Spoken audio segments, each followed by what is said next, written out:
Здравствуйте. Здравствуйте. Добро пожаловать. Выставка частной коллекции. Это у нас амбар. Здесь представлены вещи, которые хранятся в сараях, кладовках, в амбарах. А это что за череп? Это череп медвежонка двухлетнего. Рога горного барана чубуку, лапти. В общем, тут все знакомое. Это уголок русской культуры, плавно перетекая. Какой рукомойник красивый. Да, умывальник у нас середины 19 века, он из латуни, он восстановлен. Вот этот самовар у нас ценный очень экземпляр, 40 литров. Вообще 48 литров, но история какая? В советское время его переделали под электрический самовар. А такое возможно? Да, убрали трубу, поэтому он сейчас стал 48 литров. Но он рабочий, и мы вот мечтаем его восстановить. У нас вот есть реставратор здесь в городе замечательный, он на очередь поставил нас. Эти стулья необычные, этим стульям больше 120 лет. Стулья венской фирмы Тонет. Сколько они стоят? Даже не могу сказать, сколько они могут стоить. Они довольно редки в таком исполнении. То есть это не классический образец, они более такие троноподобные. Очень красивый. Да. Столик тоже у нас фирмы Тонет. А вот буфет, он артельного производства 40-х, 50-х годов. Очень красивый такой добротный буфет. Здесь у нас наша основная сокровищница. Это предметы утвари, наряды 19-го, начала 20 века. Платье 20 века. Это свадебное платье или просто праздничное? Вот Полагаем, белое, да, что это скорее свадебный наряд. А это уже взрослая женщина. А это, да, это онолохсон, он 19 века, полностью ручного пошива. Вот большая линейка из седел. Значит, вот это вот самое прям. Да. Богатые люди, они обкладывались серебром. Значит, женское седло, оно в виде трапециевидного, да, как мы видим. А округлые седла, они считаются мужскими. Почему? Вот такая традиция исполнения. Значит, хомсочу, вот крючок у мужчин, он сделан непременно в виде головы лошади. У женщин же хомсочон, как вот крючок такой вот штырь. Просто как Сергей, да, какой-то? Да. А это вот попроще, они вот они просто декорировали, закрашивали дерево. А вот это вот... Это беремеды, переметная сума. Выполнены они из сыромятной кожи и шиты сухожильными нитями. То есть при разделке туши, да, очень большое внимание уделяли именно вот этим сухожилиям, вывариванием.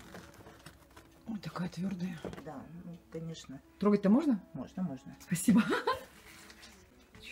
Чороны разных форм, вот начиная от маленького, да, до больших. Вот у грузинов, кстати, вот такое вот очень часто встречается. Вот Ирма, привет. Ирма делает в похожей вот посуде. Приправы она, травы измельчает. Я ей говорю, это чурон. Рассказывай, с чего началась, вообще как возникла идея создать такой музей? Уже рассказывай. Уже рассказывай, да? Уже можно. Ага. Значит, идея пришла... Внезапно. Как-то так вот мы к этому во сне. Нет, не во сне. Не знаю. В общем, мы купили матрешку. С матрешки пошло... А зачем вы купили матрешку? На Красной площади обычный сувенир.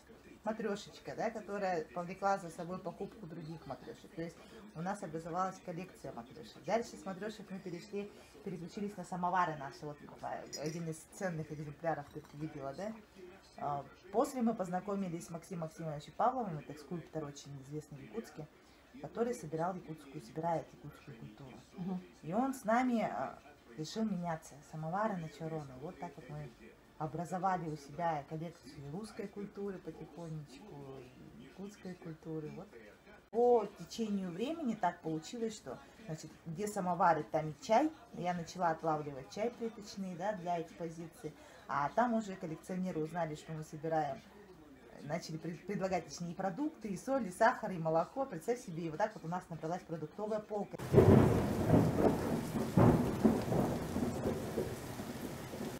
Майя сейчас спросила, что это такое без подсветки. Я сперва сказала, вечная мерзлота, срез какой-нибудь, потом экскременты мамонта. Но вот она включила подсветку, и что мы тут видим? Грузинский брикет. Это чай. Чай, огромный чай. Вот, для сравнения, Это да? какой год-то? 40-е, 50-е годы. Мы видим серп и молот. Грузинский чай, действительно, чаковская фабрика. Надписи на грузинском языке, если они видны. Да, там Вот, что-то вот так видно. вот брикетировали чай и привозили по всей стране. Это просто прям, ну Грузия меня прям не отпускает. Это на самом деле раритет, потому что такие вещи сейчас найти очень-очень сложно. Благодаря вот нашим людям, которые хранят, вот мы имеем такие шикарные экспонаты. Если раньше мы покупали в Москве, даже за рубежом, то сейчас мы остановились только на местном рынке. Мы покупаем, мы договариваемся с людьми, мы обмениваемся. Но люди стали даже приносить в дар. Это нас удивляет, радует. Ну и опять-таки мы, конечно, таким образом идем к созданию своего большого музея.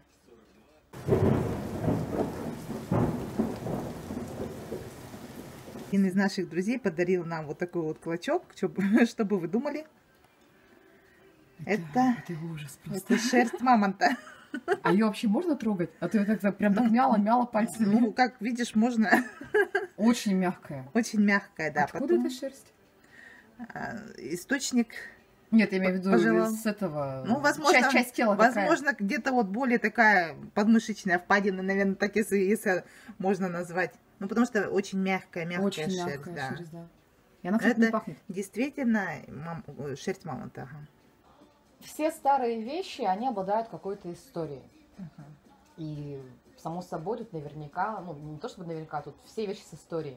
И Да. часто люди суеверные говорят, то, что там Есть. что-нибудь там, не Значит, знаю, каждая там, вещь, она громыхает, обязательно как-то обладает дух своей... какой-нибудь, там Да, энергетика это своя. обязательно И энергетика и мифические есть. истории есть? Мистические тоже хватает у нас. Часы с мистикой, которые выбрали нас, именно нас хозяевами, да, то есть мы их продавали. Еще до создания музея мы вот как раз из истории того, что мы даже за рубежом приобретали вещи в аукционах, вот мы выиграли аукцион, с Германии привезли часы с кукушкой, которые пытались продать. Но заметили тенденцию, как только мы продаем, они у нас встают. И причем поломка непонятная, вроде как бы все механизмы рабочие. И заметили эту закономерность. Значит, в эмоциях я после очередной ярмарки, когда в 12 часов кукушка пошла, начала куковать, точнее часы пошли, да, а весь день мы продавали, у нас был покупатель, который 3 раза приходил, часы стояли, да, я вот в эмоциях написала просто своим коллегам вот эту вот информацию, что часы пошли, да, удивила тем самым всех, да, и в конкурсе на ЕКТ вот эту историю просто откорректировав, да, отправив, скопировав, точнее, с WhatsApp, мы выиграли приз электрогриль, представь себе, так бывает. И действительно это вот...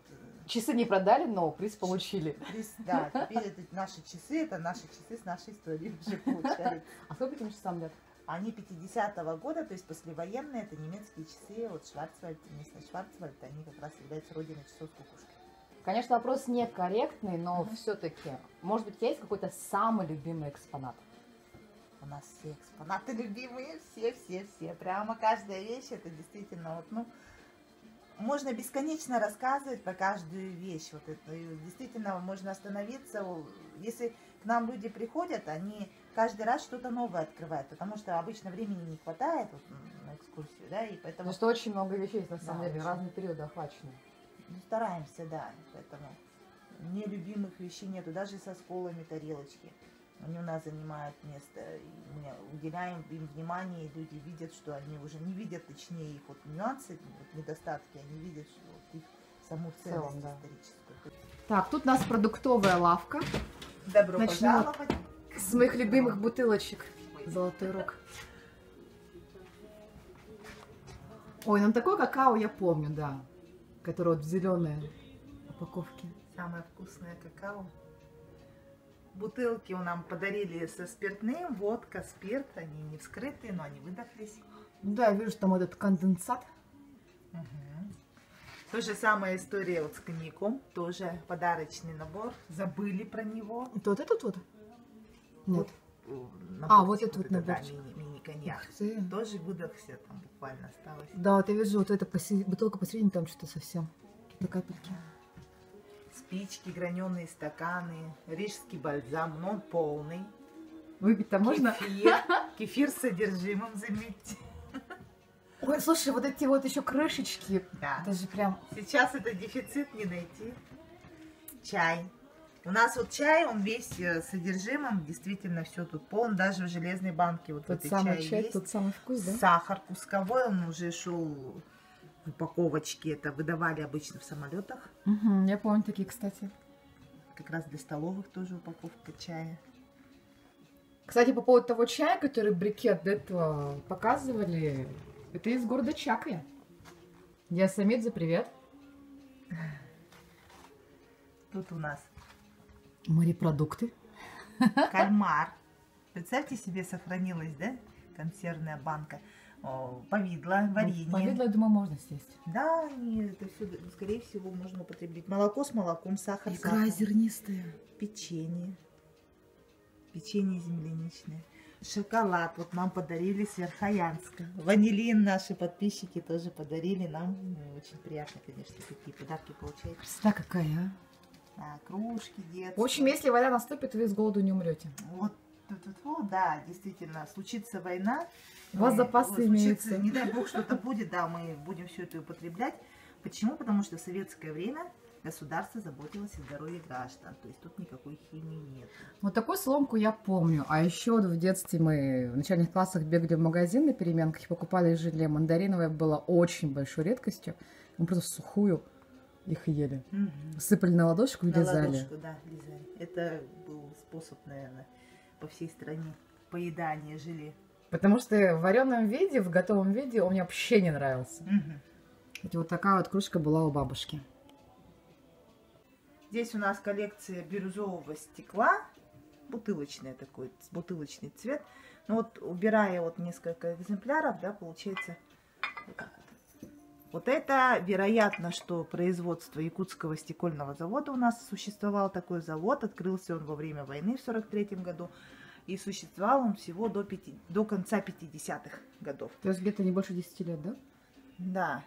И за короткое время существования такая было бутылка? произведено много, да, вот, предметов для рынка нашего. Да? То есть вот в таких вот банках, сыпницах хранились сыпучие продукты. Во Я всех думала, для магазинах. кваса или для пива. Нет, это сыпницы для сыпучих продуктов. Во всех магазинах они стояли, многие помнят. Такие банки шли, это Берц-банка. А почему база, она такая, база Берц. смотри, стекло такое? Неровная? Да. Ну, Красиво так смотрится? очень красиво смотрится, да. Ну, это вот такая технология, видимо, была несовершенная. Ну, а сейчас для нас это чудо, прелесть такая. Вы работаете каждый день?